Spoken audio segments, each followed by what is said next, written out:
Bonsoir tout le monde, bienvenue sur la Gazette Bianconera en ce jeudi 9 avril. Voilà, écoutez, on s'approche tout doucement de ce match capital contre les Lecce.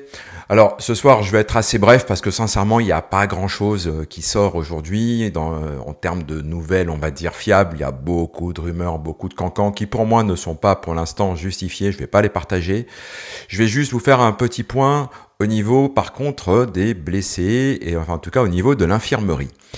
Alors, il y a 3 nouvelles moyennement bonnes et 2 plutôt bonnes. Les moyennement bonnes. Alors, il y a Perrine qui ne s'est toujours pas entraîné avec les gardiens, qui fait toujours un entraînement spécifique. Donc, c'est pas sûr qu'il revienne sur le banc pour le match de samedi. Il y a Mbangula qui apparemment s'est blessé. Et alors, lui, c'est pas sûr du tout qu'il soit convoqué pour samedi. Ça, c'est pas pour moi une très bonne nouvelle. Même si, sincèrement, dans le schéma de Igor Tudor, qui a besoin de beaucoup moins de joueurs de couloir, c'est sûr que Mbangula, son absence est un peu moins problématique qu'avec un schéma tel que le 4-2-3-1 de Thiago Motta, qui avait besoin vraiment de beaucoup d'hommes de couloir. Et la troisième nouvelle, alors qui est une nouvelle à prendre avec des pincettes, Thuram a fait un entraînement différencié aujourd'hui. Il souffrirait d'une petite fatigue musculaire. Voilà, alors ça peut être très embêtant ou pas du tout. Je pense que l'entraînement de demain sera déterminant pour sa présence ou pas. En tout cas, en tant que titulaire sur le banc des remplaçants ou peut-être carrément absent, je sais pas. En tout cas, Thuram est un petit peu en point de suspension pour samedi. Et ça, sincèrement, c'est pas une très bonne nouvelle parce que Thuram est devenu une pièce maîtresse du milieu de terrain de la Juventus, comme vous le savez. Alors la bonne nouvelle sont des retours puisqu'apparemment Cambiasso et Douglas Luiz seront totalement disponibles pour le match de samedi. Cambiasso, je pense que c'est un retour très important sur le couloir gauche. Avec son pendant Weah, là je pense qu'on peut trouver des pistons très intéressants, ce qui décalerait du coup Nico Gonzalez à côté de Yildiz en soutien de Vlahovic. Après, si Cambiasso revient, Timothée Weah ou peut-être Cambiasso à droite, Nico Gonzalez à gauche.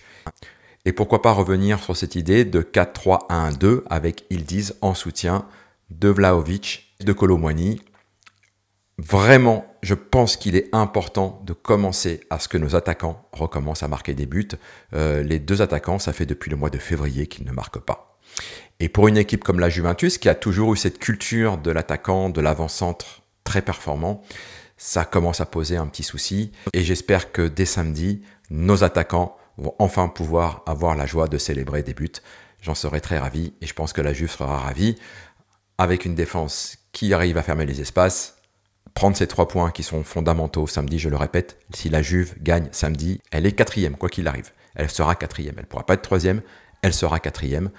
Et là, elle aura son destin entre ses mains et je pense que c'est très important d'avoir son destin entre les mains, puisque à partir du moment où on fait un parcours sans faute, on reste 4e, peut-être même monter 3e, mais on ne dépend plus du résultat des autres. On fait son petit bout de chemin et je pense que la Juve a les moyens samedi de battre Lecce à Lecce. C'est à Lecce, c'est le seul petit point un petit peu négatif, même si la Juve cette année n'a pas été ridicule, loin de ses bases. Voilà, je vous ai tout dit. Si vous avez aimé, je vous invite à liker, je vous invite à commenter si vous avez des choses à dire, je vous invite à vous abonner si ce n'est pas encore fait, et enfin d'activer la petite clochette de notification pour être systématiquement tenu au courant quand je sors des vidéos. Voilà, passez une excellente soirée, merci de votre attention, et Forza Juve, fino alla fine, ciao ciao tutti.